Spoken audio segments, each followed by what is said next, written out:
नमस्कार दोस्तों। बाबा बागेश्वर शुरू करने जा रहे हैं सनातन हिंदू एकता पद यात्रा 21 नवंबर से 29 नवंबर तक। ये बाबा बागेश्वर भी डर रहा कि एक से एक नया नया कार्यक्रम चलाते रहते हैं। बड़ा ही अजीब लड़का है। अजीब लड़का इसलिए कहूँगा कि जहाँ 27 साल की उम्र में लड़के मोबाइल चलाते हैं, रील देखते हैं, फिल्में देखते हैं या करियर बनाते हैं, नौकरी करते हैं, वैसे बाबा बागेश्वर सनातन हिंदू एकता पद यात्रा करने जा रहे हैं 21 नवंबर से 29 नवंबर तक। मेरा तो पूरा विचार था कि मैं भी उनके साथ कदम से कदम मिलाकर चलूं या उनके ठीक पीछे पीछे चलूं। क्यों करने जा रहे हैं ये हिंदू एकता वाला ये पद यात्रा?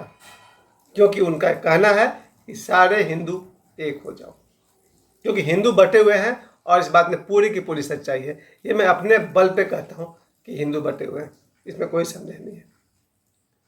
सबसे पहली बात की मैंने देखा है कि हिंदुओं का बंटना 1905 में जब बंगाल को दो टुकड़े में बांट दिया अंग्रेजों ने, पूर्वी बंगाल पश्चिमी बंगाल, हिंदू मुस्लिम के आपस के शत्रुता का फायदा उठाया, पश्चिम बंगाल में डाल दिया मुसलमानों को और पूर्वी बंगाल में हिंदू, जिसमें बिहार उड़ीसा का भी कुछ एरिया आता था, और जिसका विद्रोह हिंदू मुस्लिम ने जम के किया था।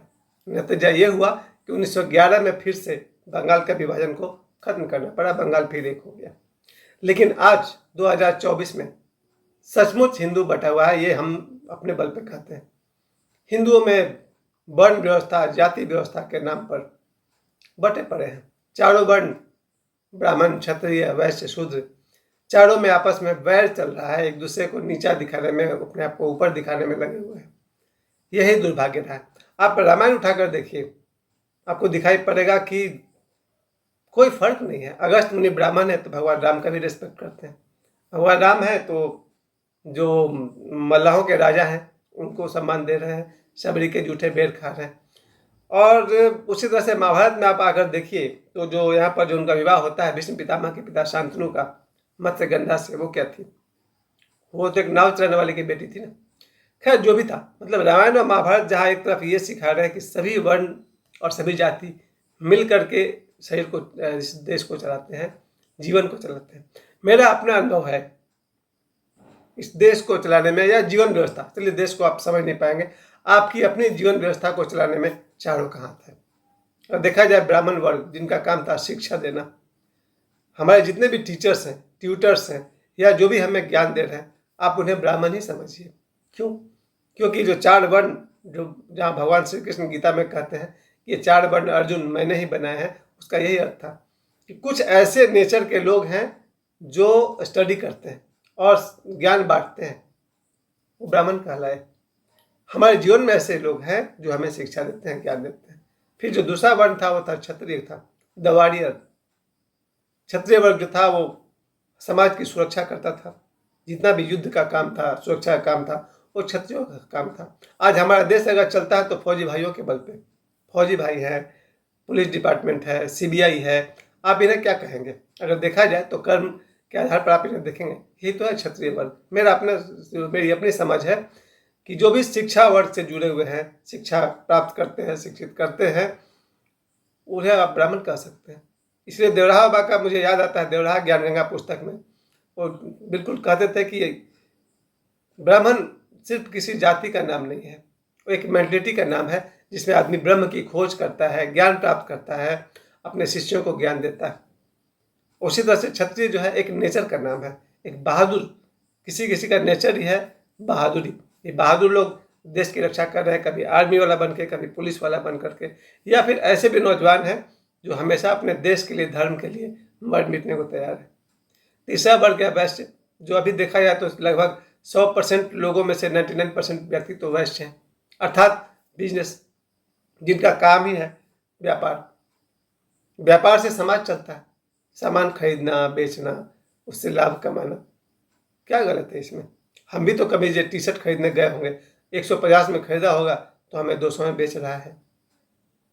हम भी, सभी लोग को इन सब की जरूरत है, ब्राह्मण की जरूरत है, क्षत्रिय की जरूरत है, वैश्य की जरूरत है, शूद्र वर्ग भी उन्हें कहा गया, जो हमारे समाज में हर तरह की व्यवस्था को देखते हैं, साफ सफाई की व्यवस्था को देखते हैं।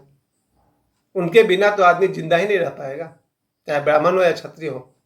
अगर सफाई डिपार्टमेंट हट जाए, कितना दिन जीवित रहिएगा आप? उनका बहुत बड़ा उपकार है कि हम सब जीवित हैं। कभी कभी मैं तो यही कहना चाहता हूँ कि चारों वर्ण और जाति, मैं बहुत ज़्यादा मूल्य नहीं देना चाहता हूँ जाति वर्ग को, लेकिन अब है तो है, मैं क्या कर सकता हूँ, बहुत पुरानी बात है। जाति है, गोत्र है, इन सब के नाम पर हिंदू बटा हुआ है, और इसका नुकसान कौन उठा रहा? हमारा देश। और इस बात को लेकर के बाबा बागेश्वर, जब मैं उनके पास जुलाई में गया था, 4 जुलाई के आसपास में, तो मैंने देखा उस नौजवान को कि भारत को एक करने के लिए, विशेष करके हिंदुओं और सनातनियों को एक करने के लिए ये लड़का जितना रिस्क ले रहा है। ये और बात है कि भाई सिद्धियों के शिखर पर है बाबा बागेश्वर। इस समय धरती पर वही एकमात्र ऐसा लड़का है जो अगर जानना चाहे कि सरोज पांडे इस समय क्या कर रहा है तो जान सकता है, या फिर भूत भविष्य वर्तमान कि मैक्सिमम जानने की पॉसिबिलिटी किसी में है तो बाबा बागेश्वर में है। और सिर्फ जानता ही नहीं है, बल्कि अगर सहायता करना चाहे तो कर सकता है। अगर मुझे कोई विशेष बीमारी हो जाए, 10% 40% सहायता अगर वो करना चाहे तो कर सकते हैं, क्योंकि आदमी अपने तपोबल से, हीलिंग एनर्जी से दूसरे की मदद कर सकता है। तो खैर, ये तो बहुत बड़ी बात है कि इस समय बाबा बागेश्वर धरती पर एकमात्र ऐसा लड़का है जो अगर जानना चाहे कि मेरा जन्म कब और कहाँ हुआ तो जान सकता है। और 2 साल बाद मेरे घर में कौन आएगा, वो अगर लिख दिया उस नाम का आदमी, तो उस नाम के आदमी को आना होगा। तो मुझे उनका एक वीडियो याद आता है जहाँ वो कहते हैं कि तुम इंग्लैंड जाओगे तो इस नाम का आदमी तुम्हारे पेपर पर साइन करेगा। कितनी बड़ी बात है कि भविष्य में कौन सा आदमी मेरे पेपर पर साइन करेगा वो लड़का बता सकता है। तो तीनों काल को जानना बाबा बागेश्वर के लिए बहुत बड़ी, उनके लिए आसान बात है, और मेरे लिए मानव जाति में मैंने पहला ऐसा इंसान देखा है। हाँ, ये और बात है कि ओशो भी इतनी शक्ति रखते होंगे, डेरा बाबा भी उतनी शक्ति संपन्न है, और भी इस देश में गोरखनाथ है, कबीर है, सारे सिद्धों में बुद्ध है, महावीर है, उनके पास भी ये शक्तियाँ थी। लेकिन 2024 में बाबा बागेश्वर उभर कर सामने आ गए कि अगर वो जानना चाहे तो पास्ट, प्रेजेंट और फ्यूचर को जान सकते हैं, और इसकी महत्ता है। और दूसरी बात कि अगर कोई व्यक्ति को कोई कष्ट है, मानसिक रोग है, शारीरिक रोग है, जैसे मेरा जो मानसिक रोग था वो लगभग 40 साल पुराना था। 12-13 वर्ष की उम्र से लेकर के अब तक मैं जिस मानसिक रोग से ग्रसित था उसका इलाज किसी साइकियाट्रिस्ट के पास जरूर है। लेकिन मैं बाबा बागेश्वर धाम गया, वहाँ मैंने बागेश्वर बालाजी के दर्शन किए, और उस दिन से आज तक मुझे बहुत सुधार हुआ है। तो मैं बाबा बागेश्वर धाम जा कर के मैंने समझा, और मेरे सामने की बात है, 4 जुलाई जब मैं उनके बर्थडे पर उनके साथ था, मैं था, मेरी बेटी साक्षी थी। अब मैं आपसे कहना चाहता हूँ कि उस लड़के ने जो निर्णय लिया बाबा बागेश्वर ने कि भारत जोड़ो जैसी यात्रा उनको करना है, सनातन हिंदू एकता पद यात्रा, सारे हिंदू एक हो जाए, और ये जरूरी है क्योंकि इसी देश में, भारत में, जहाँ रामायण जैसी घटना घटी थी, महाभारत जैसी घटना घटी, इस देश को बिल्कुल से क्या दिक्कत क्या था, इस देश को यहाँ पर जब मुसलमान आए, गुलाम वंश, और मैं हमेशा कहता हूँ गुलाम वंश, मुगल वंश आए, उनके वजह से लोग बट गए, क्योंकि उन्होंने ज़बरदस्ती लोगों को कन्वर्ट किया और अनेक कमज़ोर हिंदुओं को मुसलमान बना दिया। अब ये अपने जिद में अड़े रहे कि हमको अलग देश चाहिए। हुआ 1947 में देश भी बट गया, उसमें भी गड़बड़ ये हो गई कि कुछ लोग पाकिस्तान गए, कुछ बांग्लादेश गए, और बड़ी बड़ी संख्या में भारत में रह गए। कोई बात नहीं, है तो है, आप यहाँ जन्मे हैं, आपका अपना देश है, वो भी कोई समस्या नहीं है।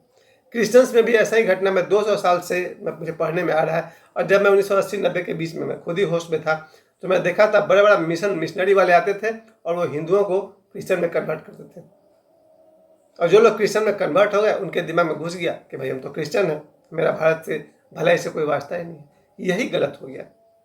हमारे देश में अगर APJ अब्दुल कलाम जैसे लोग हैं जिन्होंने हमेशा भारत को अपनी माता समझा है और भारत की सेवा की है, ऐसे मुसलमान अगर भारत में हैं तो क्या हर्ज है। अगर मुसलमान भी इस देश को, अपनी मिट्टी को अपनी माँ समझते हैं, भारत को अपनी माता समझते हैं, बहुत सुंदर। अगर जो क्रिश्चियंस भारत में हैं, गोवा से लेकर के मुंबई तक, मैं मुंबई में क्रिश्चियंस के बीच में रहता था, बांद्रा में, अगर उन्हें लगता है कि भारत मेरा अपना देश है, भारत हमारी माता है, नो प्रॉब्लम। लेकिन यहाँ रह करके अगर आदमी भारत के खिलाफ सोचे तो गड़बड़ है। तो चलिए, क्रिश्चियंस भारत में भारत को अपना न समझे वो एक समस्या है, मुसलमान इस भारत को अपना देश न समझे वो एक समस्या है, लेकिन हिंदू भी जो आपस में लड़ते हैं तो बड़ा आश्चर्य होता है। जाति के नाम पर, ब्राह्मण है तो मिश्रा है तो पांडे है तो क्या क्या, अलग अलग जाति के नाम पर हिंदू बटा हुआ है। बहुत दुखद बात है। सच है, अगर हिंदू इसी तरह बटा रहा तो भारत के भविष्य को खतरा होने ही वाला है। इस सारे हिंदुओं को एक करने के लिए, और जरूरत है इसकी, हिंदू अगर एक हो जाते हैं, आपके भारत में ऐसी सुव्यवस्था आएगी कि ये हमारा भारत, जब कहते हैं ना एकता, आज मेरी ही बात देखिए, मैं पूरे बात, अभी कुछ देर पहले मैं एक मुसलमान दोस्त को बोलिए जय श्री राम, वो हंसने लगा, हंसते हुए मुझे गले से लगा लिया। अरे यार अस्सलाम वालेकुम, क्या हर्ज है, हम दोनों के बीच प्रेम है, दोस्ती है, इट्स ओके। और यही होना भी चाहिए। हमारा प्रेम सबके लिए है, लेकिन भारत में रहने वाले दूसरे लोग भी तो भारत को अपना समझे, तब तो मजा है। तो इस भारत सनातन हिंदू एकता पद यात्रा के लिए जब बाबा ईश्वर निकलेंगे, वो 160 किलोमीटर की यात्रा है जो 9 दिनों में पूरी करेंगे। लगभग 20 किलोमीटर प्रतिदिन उनको चलना है और उनके साथ में लाखों लोग होंगे। मैं पहले सम्मान करता हूँ कि सामान्य नागरिक से लेकर बड़े बड़े सेलिब्रिटी, बड़े बड़े साधु संत, संभव हुआ तो शंकराचार्य जैसे बड़े बड़े हस्ती भी उनका सहयोग करेंगे। मैं हो सकता है तो इस पद यात्रा में मैं उनके साथ रहूं, और न रहूं तो मानसिक रूप से तो मैं हमेशा उनके साथ हूं। उनका जो उद्देश्य है वो यही है, भारत के सारे हिंदू एक हो जाए। भूल जाइए वर्ण व्यवस्था के कारण भेदभाव। वर्ण व्यवस्था अपने आप में है तो है, आपका क्या काम है, हमारा काम है हम सभी मिलकर एक दूसरे से। हमें किसी स्कूल में जाना पड़ता है, किसी दुकान से सामान खरीदना पड़ता है, दूध कहीं से मंगाते हैं, तो हम सब मिलकर तो हैं ही। ये भेदभाव किस लिए? बाबा ईश्वर का ये प्रयास बहुत बहुत सफल होगा, और बाबा ईश्वर रुकने वाले नहीं हैं। वो एक के बाद एक वो बहुत सारे पद यात्रा करेंगे। लगभग अलग अलग ये जो उनकी यात्रा है, ये छतरपुर बागेश्वर धाम से शुरू होकर के यूपी होते हुए ओरछा तक, ओरछा में राम राजा मंदिर है मध्य प्रदेश में, वहाँ तक जाएंगे। यानी ये जो बाबा ईश्वर की यात्रा है, मध्य प्रदेश भाया उत्तर प्रदेश और फिर मध्य प्रदेश, और इस तरह से बाबा ईश्वर आगे भी यात्रा करते रहेंगे। हम सब जो लोग भी मेरे इस वीडियो को देख रहे हैं उनसे मैं यही कहना चाहता हूँ, पूरा भारत एक हो तो बहुत बढ़िया, कम से कम हिंदू सनातनी एक हो, अति उत्तम। इसी आशा के साथ बाबा ईश्वर को मैं ढेर सारी शुभकामनाएं देता हूँ।